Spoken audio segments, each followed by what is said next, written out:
सिर्फ 11 दिन बाकी हैं और शुरू होने वाली है क्रिकेट की सबसे बड़ी जंग। एक तरफ होगी पीएसएल और दूसरी तरफ होगी आईपीएल। तो क्या इस बार पीएसएल दुनिया को हैरान कर देगी? तो अस्सलाम वालेकुम दोस्तों, मेरा नाम है मोहम्मद आरिफ और आप देख रहे हैं मेरा YouTube channel lover king official.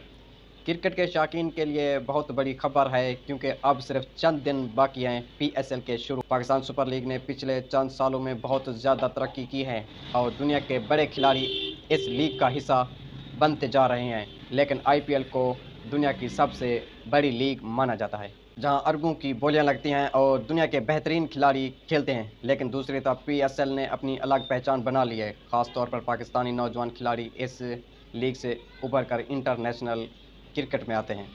इसलिए अब क्रिकेट फैन के जहन में एक ही सवाल है, क्या पीएसएल मुस्तकबिल में आईपीएल को टक्कर दे सकेगी या फिर आईपीएल क्रिकेट की सबसे बड़ी लीग रहेगी? कमेंट में ज़रूर बताएं। वीडियो अच्छी लगे तो लाइक और शेयर करें, चैनल को सब्सक्राइब करें। मिलते हैं किसी एक और नई वीडियो के साथ, तब तक के लिए अल्लाह हाफ़िज़।